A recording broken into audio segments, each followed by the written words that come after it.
Hi friends, എല്ലാവർക്കും AJ's ക്രിയേഷൻസിൻ്റെ പുതിയൊരു എപ്പിസോഡിലേക്ക് സ്വാഗതം. നിങ്ങളെല്ലാവരും ആദ്യമായിട്ടാണ് ഈ ചാനൽ കാണുന്നതെങ്കിൽ സബ്സ്ക്രൈബ് ചെയ്യാൻ മറക്കരുതേ. സമൃദ്ധയ്ക്കിപ്പോൾ എമർജൻസി ആയിട്ട് ഓപ്പറേഷൻ വേണമെന്ന് ഡോക്ടർ പറഞ്ഞിരിക്കുകയാണ്. അങ്ങനെ സമൃദ്ധയെ തിയേറ്ററിലേക്ക് കൊണ്ടുപോകുന്നു. ഈ സമയത്താണ് ഗോകുലിൻ്റെ അമ്മ ശോഭന വിളിക്കുന്നത്. ഗോകുൽ അപ്പോൾ കാര്യങ്ങളൊക്കെ പറയുന്നുണ്ട്. നീ പേടിക്കണ്ട, അവൾക്കൊന്നും സംഭവിക്കില്ല എന്ന് ശോഭന പറയുന്നു. ഉടനെ തന്നെ ശോഭന മകളെയും കൂട്ടി ഇപ്പോൾ ഹോസ്പിറ്റലിലേക്ക് വരാൻ തുടങ്ങിയിരിക്കുകയാണ്. ഇതിനിടയിൽ അവിടെയുള്ളൊരു സിസ്റ്ററിനോട് ഗോകുൽ തിരക്കുന്നുണ്ട് കുഞ്ഞെവിടെയെന്ന്. അപ്പോൾ കുഞ്ഞിനെ അമ്മയുടെ അരികിൽ കിടത്തിയെന്ന് സിസ്റ്റർ പറയുന്നു. ഓപ്പറേഷൻ തിയേറ്ററിലോ എന്ന് ഗോകുൽ ചോദിക്കുമ്പോൾ അല്ല, കാഷ്വാലിറ്റിയിലാണ് എന്ന് സിസ്റ്റർ പറയുമ്പോൾ കാഷ്വാലിറ്റിയിലോ എന്ന് എടുത്ത് ചോദിക്കുന്നുണ്ട് ഗോകുൽ. അർച്ചനയുടെ അരികിലാണ് ഇപ്പോൾ ഗോകുലിൻ്റെ കുഞ്ഞ് കിടക്കുന്നത്. അർച്ചന അത് തൻ്റെ കുഞ്ഞാണെന്ന് കരുതിയാണ് ഇപ്പോൾ അടുത്ത് കിടത്തിയിരിക്കുന്നത്. ഈ സമയം ഇപ്പോൾ ശോഭനയും മകളും കൂടെ ആശുപത്രിയിലേക്ക് എത്തിയിരിക്കുകയാണ്. എന്നിട്ട് എന്ത് പറ്റി മോനെ, എന്താ സംഭവിച്ചത് എന്നൊക്കെ ചോദിക്കുന്നുണ്ട്. ഗൗരിമോൾ എവിടെ, അവളെവിടെ, അവൾക്ക് എന്തെങ്കിലും പറ്റിയോ എന്നൊക്കെ തിരക്കുന്നുണ്ട്. കുഞ്ഞിനൊന്നും സംഭവിച്ചിട്ടില്ല, അവർ കാഷ്വാലിറ്റിയിലുണ്ട് എന്ന് പറഞ്ഞ് ഇപ്പോൾ അവർ 3 പേരും കൂടി അർച്ചനയുടെ കുഞ്ഞിൻ്റെ അരികിലേക്ക് പോവുകയാണ്. അർച്ചന കുഞ്ഞിനെ ചേർത്ത് പിടിച്ചാണ് കിടക്കുന്നത്. അർച്ചന നല്ല ഉറക്കത്തിലാണ്. ഉറങ്ങിക്കോട്ടെ, ഉണർത്തണ്ട എന്ന് സിസ്റ്റർ പറയുന്നുണ്ട്. വൈഫിന് കാര്യമായ കുഴപ്പങ്ങളൊന്നും തന്നെയില്ല എന്ന് ഡോക്ടർ വന്ന് പറയുമ്പോൾ ഒന്ന് ഞെട്ടുന്നുണ്ട് ഗോകുൽ. MRI എടുത്തിട്ടുണ്ട്, വേറെ കുഴപ്പങ്ങളൊന്നും തന്നെയില്ല, പിന്നെ ചെറിയൊരു മയക്കത്തിലാണ് എന്നും ഡോക്ടർ പറയുന്നു.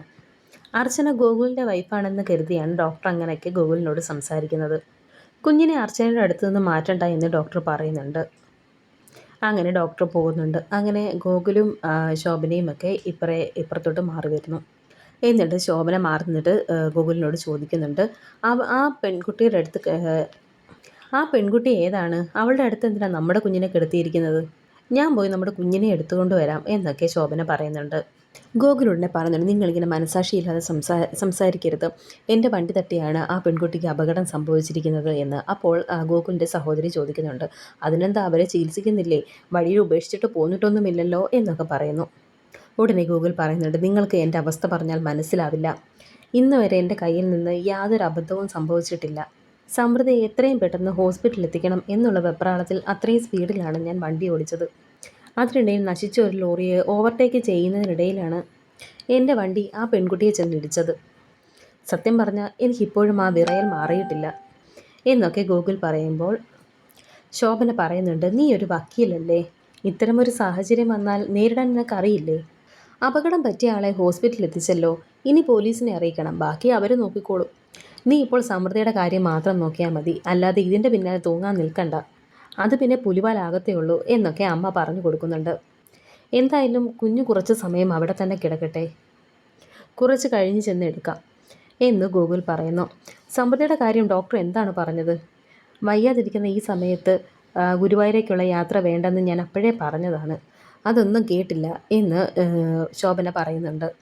അവിടുത്തെ തിക്കും തിരക്കും പിന്നെ യാത്രയും കൂടി ആയപ്പോൾ അസുഖം പിന്നെയും കൂടി, അതല്ലേ സത്യം എന്നൊക്കെ ഗോകുലിൻ്റെ സഹോദരി പറയുമ്പോൾ ശോഭന പറയുന്നുണ്ട്, നീ അവനെ കുറ്റപ്പെടുത്താതെ, അവളൊരാഗ്രഹം പറഞ്ഞപ്പോൾ അത് സാധിച്ചു കൊടുക്കേണ്ടതല്ലേ എന്നൊക്കെ പറയുന്നുണ്ട് ശോഭന. ഓക്കെ, അതിന് കുഴപ്പമില്ല, പക്ഷേ അവളുടെ ആരോഗ്യനിലയും കൂടിയൊക്കെ നോക്കണ്ടായിരുന്നോ എന്നൊക്കെ പറയുകയാണ് ഗോകുലിൻ്റെ സഹോദരി. അവൾ നിർബന്ധം പിടിച്ചപ്പോൾ എനിക്ക് പറഞ്ഞ് മനസ്സിലാക്കാൻ സാധിച്ചില്ല, പക്ഷേ ഇങ്ങനെയൊക്കെ സംഭവിച്ചു എന്നൊക്കെ പറയുന്നുണ്ട് ഗോകുൽ. അങ്ങനെ ഗോകുലിനെ സമാധാനിപ്പിക്കുകയാണ് ശോഭന. എന്തായാലും ഞാൻ ചെന്ന് കുഞ്ഞിനെ എടുക്കാൻ പറ്റുമോ എന്ന് നോക്കട്ടെ എന്ന് പറയുന്നുണ്ട്.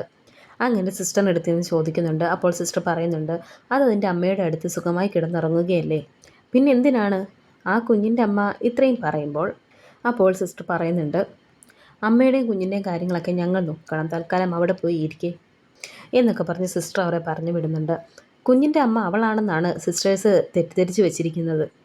സ്വന്തം മകളെപ്പോലെ കെട്ടിപ്പിടിച്ച് കിടക്കുന്നത് കണ്ടില്ലേ എന്നൊക്കെ ശോഭന പറയുന്നുണ്ട്.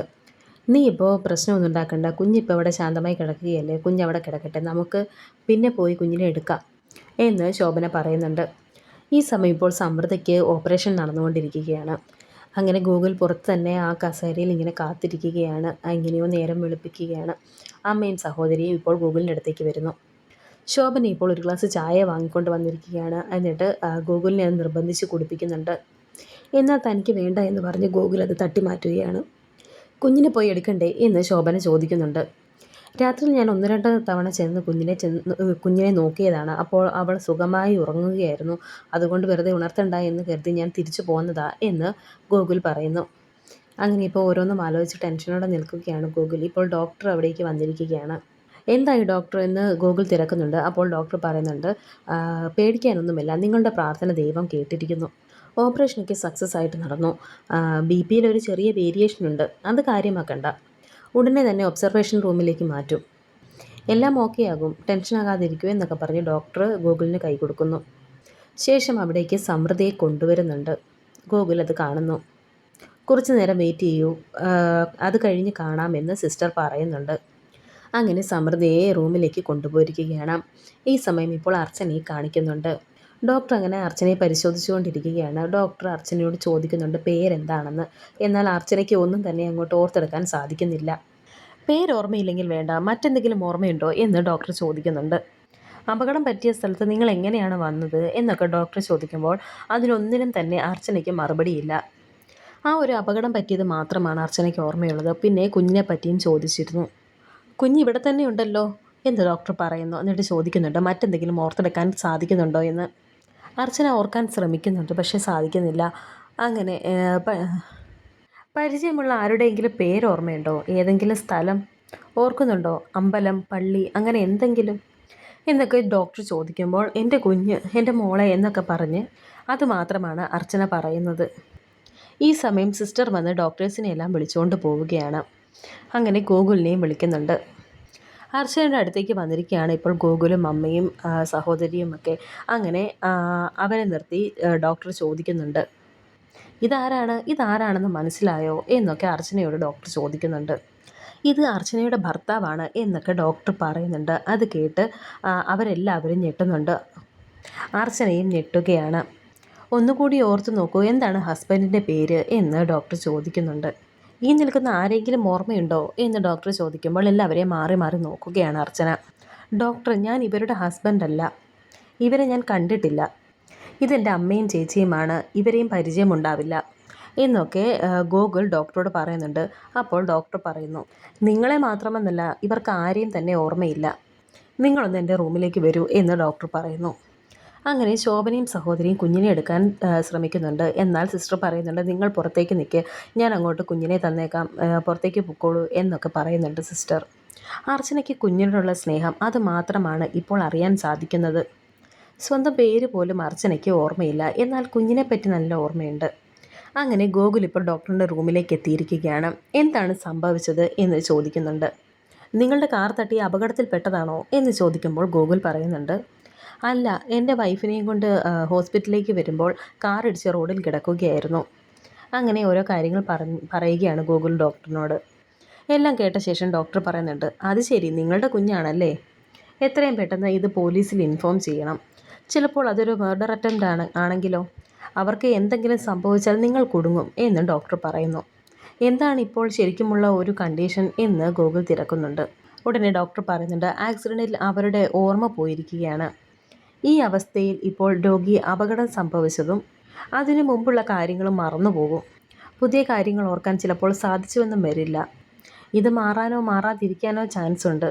ചിലപ്പോൾ ജീവിതകാലം മുഴുവൻ അത് നീണ്ടു നിന്നെന്നും വരും. പക്ഷേ ഈ കേസിലൊരു വ്യത്യാസമുണ്ട്. അവർക്കൊരു കുഞ്ഞുണ്ട്, അതവർക്ക് വ്യക്തമായി ഓർമ്മയുണ്ട്.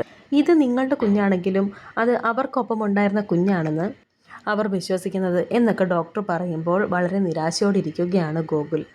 ആക്സിഡൻറ്റ് നടന്ന സ്ഥലത്ത് ഈ സ്ത്രീ മാത്രമേ ഉണ്ടായിരുന്നുള്ളൂ എന്ന് ചോദിക്കുന്നുണ്ട് ഡോക്ടർ. ഒന്നുകിൽ ആക്സിഡൻറ്റ് നടക്കുമ്പോൾ അവരുടെ കയ്യിൽ നിന്നും കുഞ്ഞ് തെറിച്ചു പോയിട്ടുണ്ടാകും, ഇല്ലെങ്കിൽ അവരുടെ കയ്യിൽ നിന്ന് നഷ്ടപ്പെട്ടതായിരിക്കും. അതൊന്നും തന്നെ അവർക്ക് ഓർമ്മയില്ല എന്ന് ഡോക്ടർ പറയുമ്പോൾ ഗോകുൽ ചോദിക്കുന്നുണ്ട്, എങ്ങനെ അവർക്ക് ഓർമ്മ കിട്ടുമെന്ന്. അപ്പോൾ ഡോക്ടർ പറയുന്നു, ഓർമ്മ കിട്ടുന്നത് വരെ കാത്തിരുന്നേ പറ്റൂ, അല്ലെങ്കിൽ ആരാണെന്ന് നിങ്ങൾ കണ്ടെത്തിയിട്ട് വരും. എന്തായാലും പോലീസ് വരട്ടെ എന്നൊക്കെ ഡോക്ടർ പറയുന്നുണ്ട്. വരാനിരിക്കുന്ന പുതിയ എപ്പിസോഡുകളുമായി വീണ്ടും കാണാം. Thank you for watching.